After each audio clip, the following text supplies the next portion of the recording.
So thank you for making it today. And we have a huge crowd. I'm going to start talking about, initially it says phases and options, but I changed it to stages and options. It's a little more appropriate. But as you can see in the picture there, it's a complicated journey, right? From being diagnosed with Parkinson's disease and you're relatively okay, you don't have any problems, to going and then requiring a wheelchair and help in your daily activities. So that's a journey that nobody would like to make, but once you have been diagnosed with that, then you have to get prepared for it. Okay? And the earlier you get ready for it and be prepared for the next steps and stages, the better you'll be equipped to handle it. So without further ado, good. So here's where we start, right? I think you have Parkinson's disease. Okay. Questions. Okay. So I hear a lot of questions. Some questions are like, what is it? What is this condition? Why did I get it? Is it going to kill me? What other symptoms can I expect? Will I be able to take care of myself? How much time do I have? Will my children get it? What can I do? And these are some of the more important ones. What can I do now to slow down or stop this? Do I need to start a medication? Do I have or will this turn into Alzheimer's disease? Will it affect my memory? Can I continue to work? And can I give it to someone? So now in general, Parkinson's disease is a neurodegenerative condition.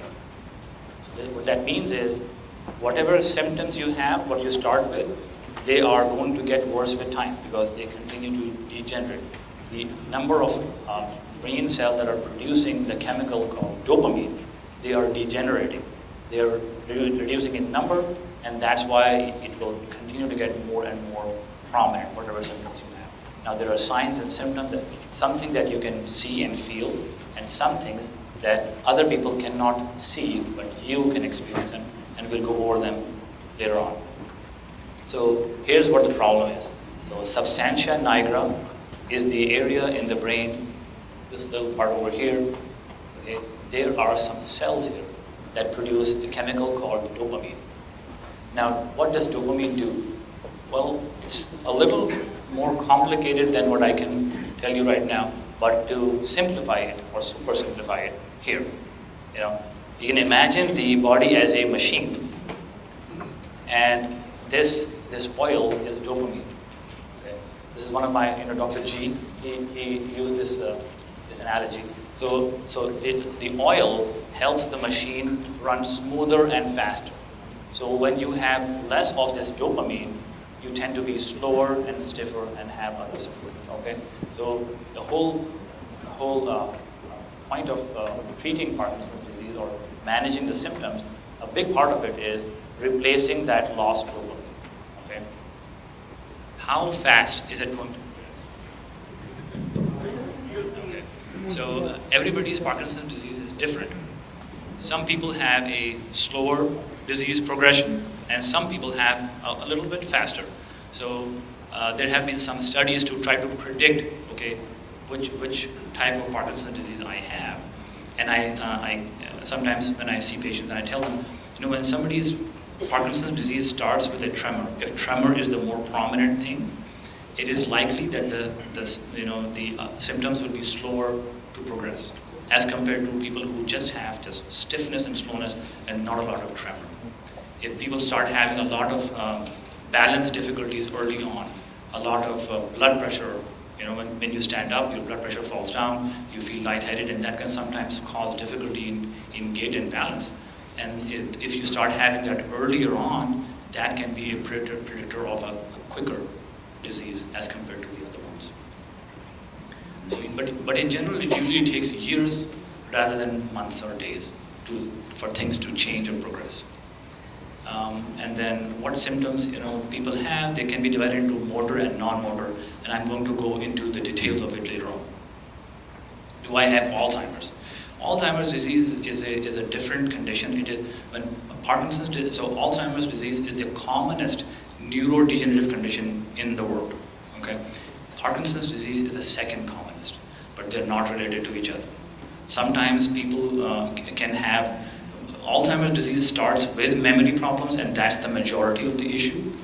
Parkinson's disease starts with problems in ambulation, with intact memory and cognition. But as the disease progresses and at the tail end, people start having more and more memory problems. So it's a little different. So, what does my future look like, right? So that's the question. So in general, this is a gradually progressive condition involving tremor, balance difficulties, and other non-motor symptoms that I'm going to talk about later that go on to develop into memory problems that start affecting in later life. So what stage am I in? So in general, we use this Hone and Yar staging system. This is the last 4 stages. The first one I didn't show because the first one is no symptoms. But if somebody has symptoms on one side of the body, that's stage 1. Okay? If somebody has symptoms on both sides of the body, but they don't have any balance difficulties, that's stage 2. If somebody has both side problems and has some balance difficulties requiring some device for ambulation, that's stage 3. If somebody is unable to ambulate, that's stage 5. Okay, so stage 2, 3, 4, and 5. 1 is nothing. But this only takes care of or addresses motor symptoms, things that you can see rather than people feel like memory problems, constipation, acting out dreams at night.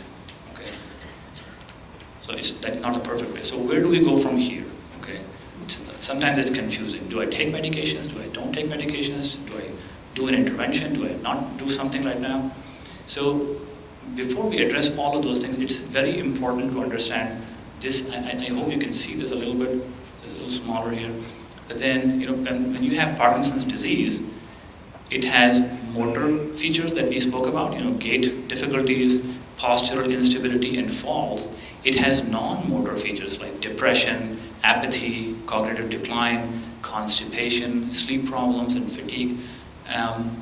And then both of these things feed into this sedentary lifestyle and physical inactivity. So there seems to be attacking your ability to ambulate and your mobility and independence. Okay, so from all sides, right? So, and what that does is causes osteoporosis and cardiovascular risk factors to get bigger, and then that leads to mortality. Okay, so if you understand this basic thing that is going on under the surface, under the Parkinson's disease umbrella, so this is actually, so what we need to do is we need to figure out how we can tackle this problem. Okay, and then that's what we're going to talk about. So what are the options? Okay, so options are just observation and follow-up. If somebody if they have Parkinson's disease, we know that it's a neurodegenerative condition. We know we don't have any medication to stop or slow it down. So whatever medications or options are available, they're just for symptomatic treatment. Improving tremor, improving stiffness and slowness, but as soon as you stop taking those medications, the symptoms come right back. So observation and follow-up is an option. Complementary options are very, very important. That's why I have it in color. So physical therapy, exercise, dance, music, Tai Chi, Rocksteady Boxing, and medications for the motor symptoms, like tremor, stiffness, slowness, and dyskinesia, and the other non-motor symptoms, depression, anxiety, constipation, urinary dysfunction, drooling, hallucinations, dyskinesias, again. And then some interventions, like deep brain stimulation, DOPA, right? And then there are other things that are not approved yet for Parkinson's disease, but I'm going to talk about them later on. So waiting and watching. So when do we wait and watch? Okay. So if somebody is not troubled by this, doc, I have this tremor. I'm not bothered by it. It's not impeding anything. Do I have Parkinson's disease? I want a diagnosis. I want an answer to what I have. And that's the question sometimes I get, and that's fine. I have a diagnosis. I know what to do. I know what to look for, and that's fine. I don't need it to be treated. Okay. So, but some people say I don't want medications because there's a possibility that some dopaminergic medications, if you start them too early, and I'm going to talk about that later on in more detail, they can lead to a lot of dyskinesias. People start having more excessive movements. So people say, okay, I'm going to hold off till I can before I start taking those medications. And then they think, okay, this is too early for me to start medication, the same thing. And at this time, we don't have any medication that can slow down or stop this disease, but this may change soon, hopefully. So complementary therapies, right? Physical therapy. Physical therapy is extremely important and is usually effective if it is done intensively and regularly, okay? So it improves your walking abilities, it improves your ability to take care of yourself on a daily basis. However, things seem to go back to what they were if you stop doing the activities that were suggested in physical therapy. Okay, so you have to make sure that you keep on doing that higher level of activity that you learn from physical therapy, because if you don't, then you're going to end up being back to baseline. Tai Chi. Tai Chi is a meditative art, is a martial art that involves a series of gentle movements, and this involves this strengthens body muscles and your balance, and it's very, very good for, it reduces falls and improves postural and stability, improves your functional ability, fitness, and ability to take care of yourself. Okay, Tai Chi is a very, very nice thing. Complement this exercise, okay, and I cannot stress this enough. There were studies that showed that people who develop Parkinson's disease, if you go back and ask them for their youth, they would usually have avoided exercise and physical therapy. But then there are Parkinson's disease patients who have been lifelong runners and athletes that develop Parkinson's disease. So, but in general, the more physical activity you do in your youth, the less likely it is that you will develop Parkinson's disease in the future. Okay, but that doesn't exclude it at all. So. Rigorous exercise in early life reduces the risk of Parkinson's disease. Now, it causes improvement in attention and working memory in mild to moderate Parkinson's disease who have not developed dementia. Okay, so it improves your memory. Now, here are some potential benefits: prevention of cardiovascular complications, arrest of osteoporosis, improved cognitive function, prevention of depression, improved sleep, decreased constipation, decreased fatigue, improved functional motor performance, improved drug efficacy, and the dopaminergic system is improved. So a lot of potential benefits from just exercise, daily exercise. Cycling, this is an article that was published, and then this gentleman, as you can see, he can hardly walk because of the he's falling over, he's freezing, right? And this is a common complication we have with Parkinson's disease. But he is able to ride this bicycle in the street, okay? So cycling is a very good exercise because it creates that rhythm that people with Parkinson's disease sometimes lose. Dance and music therapy, and we'll get a taste of that later on today. So, so dance it incorporates movements and dance that improves your activities of daily living. And music that has predictable and sharp beats, it prepares the motor cortex for movements. So and the brain thinks of alternative ways to move. Sometimes when you're trying to, when people who have freezing, when they turn and they freeze, then they have to be given some sort of a auditory cue or a visual cue to at least restart that movement. So they rely more on those external cues. So if you have this music that you're hearing, that gives you that external cue, and that retrains your motor cortex to make those movements. So that improves a lot. And the recommended dosage for dance is of course you can do it as much as you can, but twice a week for about an hour, twice a month, or at least 2 months. So Rocksteady Boxing, this is very famous, and I just copied this from their website. So just read this. So in 2000, my doctor said that I would be able to work for another 5 years and was told to put my affairs in order. That was 18 years ago, and by the way, that doctor is dead, and I'm still alive. All right? Okay, so, and read this one. You can feel like crap most of the week, but if you have one day where you can turn it around, one day that's better than the last, then you've defeated the logic that was dragging you down, and that's what Rocksteady Boxing is all about. So feel that energy, right? So these are patients who wrote this. So it reduces falls, and people find them more alert and active.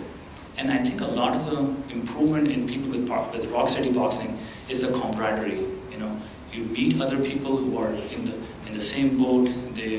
You make that connection, and that's how I think the Parkinson's support groups also are helpful, because you meet those, you make those connections, social networks.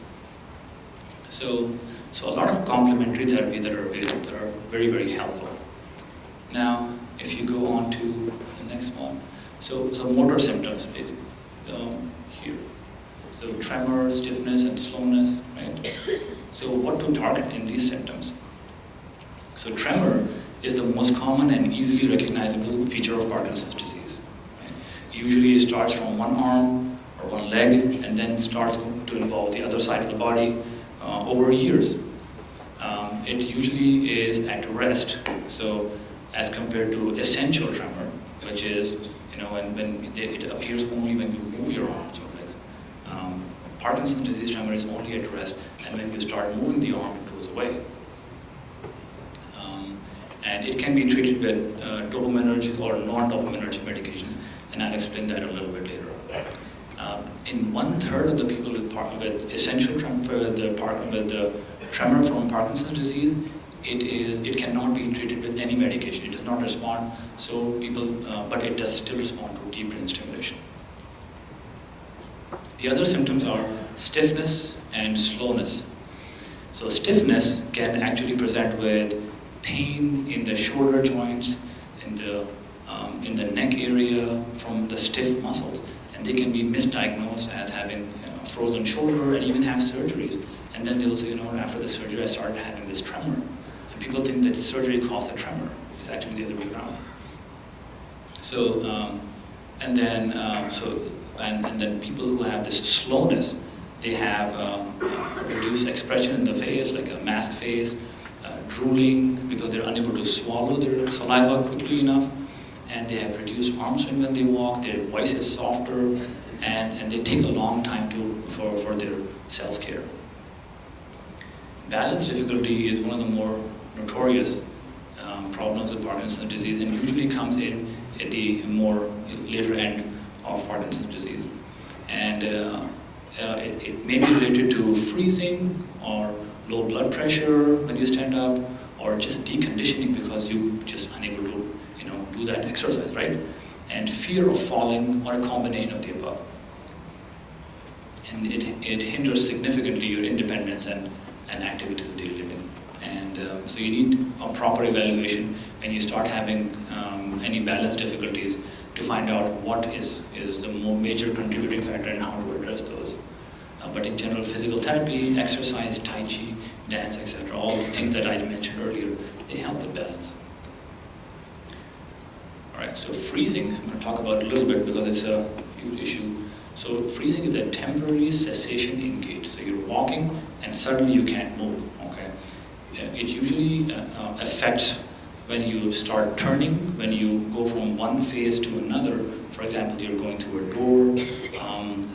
A lot of people, they're walking, in a restaurant, and somebody crosses in front of them, so that just disrupts them and they just freeze. So minor things that people don't even think about, they're just walking around, and they can induce this freezing in people that can sometimes lead to falls. So sometimes higher doses of Cinemet, the carbidopa, levodopa, can help, but verbal cues, visual cues may be helpful. But sometimes it's notoriously difficult to treat. So dyskinesias. So dys means abnormal, kinesia is movement. As you start taking Cinemet, you start having, it helps you in your stiffness, slowness, tremor, and then sometimes as the disease progresses, you can see this image over here. You take the carbidopa, levodopa medication, the dopaminergic medication, it goes into your system, comes out. Time for the next dose. You take it, it comes out. So you have this cycling, right? And that sometimes, if you do it too early in life in Parkinson's disease, that can lead to dyskinesias. And what happens is that your ability to, store dopamine is reducing. See this one? So whenever you have the dopamine level that is above that spills over in the blood, and that causes the excessive movements. So that's the peak dose dyskinesia. You know, doc, I take this medication, it starts working for me in about an hour, I'm feeling very good, but then I start having these movements. And then when the movements go away, I start feeling slower again. Okay, so that's what's going on here in the background. So this is what dyskinesias look like. I can play that. And this is Michael J. Fox. And I just kept it mute because I didn't want to hear what you're saying. But just look at his movements. So these are excessive movements that people make, and that's dyskinesia. Sometimes people confuse that with tremor. They say, you know what, at the end of the day, at night, I'm trying to go to sleep, but I'm having tremor again, and that wakes me up from sleep. And then it's difficult because now I'm not observing what it is, and they're telling me that they're shaking and they think it's tremor. So sometimes I ask my patients to make a video of those movements, and then I can tell them, you know what, I don't think these are tremors, they're actually dyskinesias because of all the medication that you've been taking throughout the day, and now the medication level is higher in the blood, and that is causing dyskinesias. And it makes a lot of difference, because if you have dyskinesias, you have to back off on the medications. But if you have more tremor, you need more medications, like the opposite treatment, right? So dyskinesia actually, amantadine is a medication that can help dyskinesias. If you are unable to reduce the dose of Sinemet or carbidopa-levodopa, and DBS is very helpful because DBS takes over a lot of the stiffness, slowness, tremor, the thing that you're trying to treat with Sinemet. So you can actually reduce the doses of Sinemet, thus leading to improvement in the dyskinesias. So I'll talk a little bit about non-motor symptoms. So if motor symptoms are the peak of this glacier, right, the non-motor symptoms are here. So this is the part that you can't see. It's under the surface, but it's actually the bigger part, okay? Non-motor symptoms, depression, anxiety, sometimes hallucinations, constipation. So depression, you know, I found this picture. I don't know if you can see it. So this guy is walking around with this huge, weight on his back, right? And then every day he's walking around like this, right? He's carrying this huge weight of depression. So 10 to 45% of patients with Parkinson's disease actually have a lot of depression. A feeling of guilt, lack of self-esteem, sadness, remorse, increased severity of depression and worsening memory problems. They're associated with the reduced ability to take care of themselves, impaired functional ability, psychosis, and this all gets worse and worse, and significantly more with advancing disease. And depressed patients are more likely to develop Parkinson's disease as compared to, with other comorbidities, arthritis, hypertension. If somebody has depression as baseline, they're more likely to develop Parkinson's disease. Anxiety, people can have panic attacks, phobias, generalized anxiety disorder, and this may be related to medication dose fluctuation. When the Sinemet kicks in or is wearing off, that can sometimes cause a lot of anxiety, and this may pose a tremendous challenge to functioning and result in social isolation. I've seen people who don't leave their houses because they're just trapped because of this tremendous anxiety that they have of interaction. Whenever they go out, they start having panic attacks, and that's the disease. So there are medications that can be helpful, and we have Dr. Agarwal who will talk about this a lot in his talk. So constipation is a huge, huge issue, and not just for it's one of the most common features, non-motor features. It usually precedes other symptoms by several years. And constipated people are more likely to develop Parkinson's disease. This may lead to an increased urge to void. We learned that last year with Dr.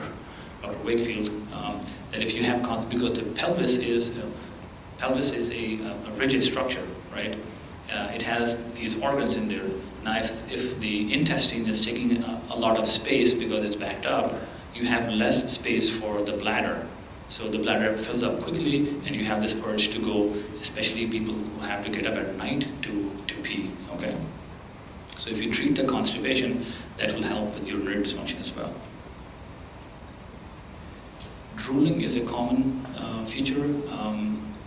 Sometimes people drool only at night, but they can sometimes drool in the daytime, causing social isolation. They're having difficulties, skin changes and stuff like that. So this can be easily treated by botulinum toxin injections in the salivary glands. Sometimes people don't bring this up thinking that this is, they just deal with it or whatever, but it is an easily treatable condition, and I think if you have that, bring it up to your physician and talk to them about it. Urinary urgency, up to 1/3 or more people can have this in Parkinson's disease. It's usually bladder overactivity, having to get up at night to use the restroom, urgency and frequency. And this leads to urinary incontinence. Levodopa, the Sinemet medication, can actually cause some of these symptoms, but this is usually when you start taking the medications. But as the disease progresses, as you continue taking Sinemet, that effect goes away actually. There are a lot of medication that can be helpful. Botulinum toxin injections can be helpful. And you refer to somebody like Dr. Wakefield is extremely important. And some other non-motor features like sexual dysfunction, and we have a talk today by Dr. Wakefield about this. So I'll just maybe skip this one. So a lot of non-motor features, right? So in advanced disease, people develop dementia, okay? So it's a progressive memory loss, usually indicating advanced disease. In early disease there's depression, but depression medication like amantadine or Artine, if you're taking, that can be contributing to memory problems. So if you're having memory problems early on in Parkinson's disease, that may be a bad sign. But if you're using medications like amantadine or Artine, sometimes we use this for tremor in early Parkinson's disease, that can actually cause memory problems, and that's reversible. Okay, so if it's a medication side effect, we just stop that medication, especially if it's so the symptoms improve. So it starts with short-term memory problems, but people will say, you know what, I can't remember the names of people I have been working with, but then as soon as I leave, then it comes back to me. So it's not a problem with registration, it's a problem with retrieval of that old memory. Okay, but that's early on. But as the disease progresses, then even making new memories becomes more difficult. There are medications that can slow down the memory decline, and they are usually used for the same medication that we use for Alzheimer's disease, but it helps Parkinson's disease memory problem as well. Donepezil or Avastin or amantadine. Hallucinations and delusions and psychosis. So this indicates advanced disease. Sometimes this is just transient, and people are at the cusp of intermediate to advanced, and then they have a urinary infection, or they have a respiratory infection, okay, or they're hospitalized for a surgery for their hip replacement, and then all hell breaks loose. You have hallucinations, they're acting out their dreams, they're agitated, they're aggressive, and that's just temporary. Okay, so that doesn't mean that they have advanced disease. That means that when they're exposed to these certain environmental changes, they have an infection, they can actually have these symptoms as a result of those new changes. But they should go back to their baseline pretty much when they're controlled. Their pain is controlled, their constipation, their infection, so that improves. But if they persist and they have these delusions and psychosis, then that indicates advanced disease. There are some medications that are helpful. Quetiapine I use quite often. Clozapine, that needs closer follow-up and blood works. And this new medication, Nuplazid or pimavanserin, this is helpful, but it's very specific for psychosis in Parkinson's disease. So here are some slides for the medications now. So non-dopaminergic medications like Artine, this usually helps with just tremor. If tremor is the only problem, they have early Parkinson's disease, then this is what I prefer giving them. Side effects include dry mouth, sometimes confusion, urinary retention, but in general it's very well tolerated. Now, dopaminergic medications. So dopamine agonists, like these are chemicals that fool your brain into thinking they're dopamine. Okay, so they're not dopamine, but they act like dopamine. They can sometimes be longer acting and more stronger than dopamine. And these are some of the names. They're available orally and even like a patch. And this apokine, this one, Nupro. The apokine is an injection that is sometimes used for freezing. And intrinsic, these medications, they increase the intrinsic dopamine level. And entacapone doesn't work by itself, it has to be given with cinnamate, rosagiline, and amantadine. We don't know exactly how it works, but they say that probably it improves dopamine levels. Now there's a new version of this medication available called Recovery. This is a longer acting medication, and they say it has less side effects. And then there are some medications that actually convert into dopamine, which is a chemical that is lacking, right? So there are oral medications available like cinnamate, immediate release, extended release, Rytary, the longer acting medication. There is inhaled carbidopa-levodopa available now in Brecha. This is used for, just like apokine injections, used for freezing. And then there are infused therapies into small intestine, Duopa, which I'm going to talk about in a second. So here are the interventional therapies. Deep brain stimulation, okay? This is brain surgery, more involved, right? The earlier the better. DBS settings can be tailored to progressive symptoms. If somebody has DBS early on, as the disease progresses, you can actually change those settings and to match the severity of symptoms, and it continues to help. There's some data to suggest that survival increases and prolongs independence. So it can be a good option if the earlier you do it in the course. Complications include infection, hardware malfunction, or poor lead position that can be difficult to treat and sometimes can actually require removal of the hardware. So here's a picture. So this is the brain. These are the leads that go into the brain. Here is the wire that goes under the skin, and then that is connected to the battery in the chest wall. So carbidopa-levodopa intestinal gel, or Duopa.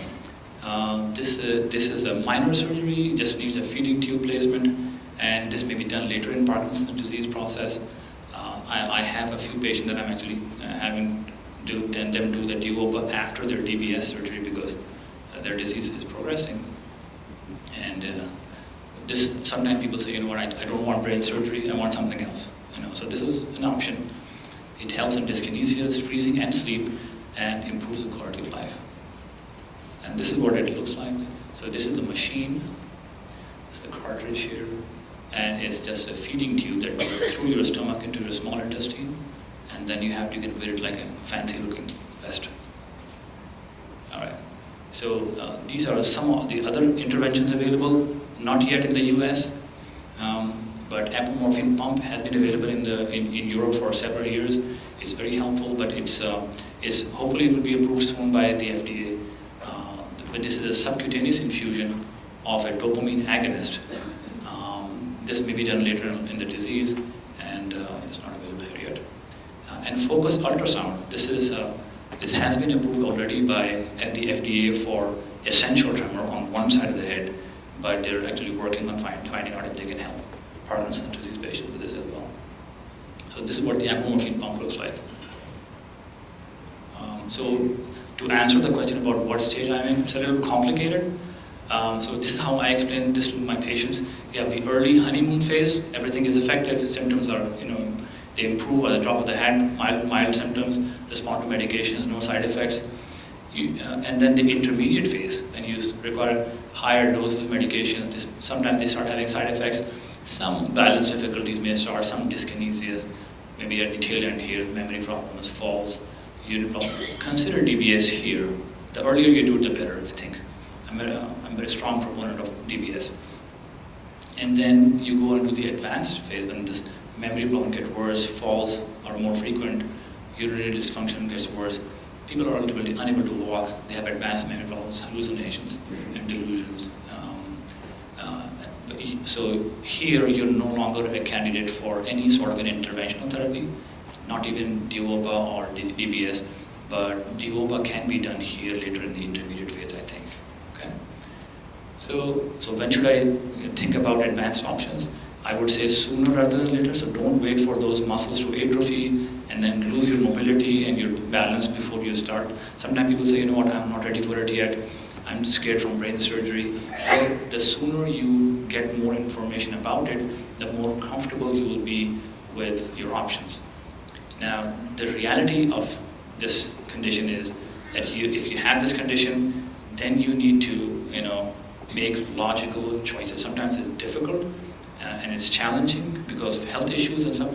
But if you're relatively early on and you're younger, then you will be able to tolerate those surgical procedures that you may actually want later on in the disease. But then people will say, you know what, I don't think you're a good candidate. We cannot do it now. So better to have it as early as possible. And then, so the idea is to preserve the muscle bulk and strength and your ambulation. Okay, so what is the right option for me? It depends on a lot of things. What is your preference? Do you want brain surgery? Yes, I do. Let's do it. Or you have what other comorbidities you have? If somebody wants brain surgery, but then they have a lot of other problems like heart disease, they have advanced diabetes or something else, or high blood pressure that's uncontrolled, then that may be more difficult to make that decision. And then what symptoms are bothering you, what stage of Parkinson's are you in? All those things go into that decision. So it is complicated, right? So we as movement disorder physicians can help you make that decision and make perhaps better choices in your journey, which is a very complicated one. So it is in your best interest to find a movement disorder specialist in a tertiary care facility with a multidisciplinary team with experience and qualification, and a convenient location which you can access whenever you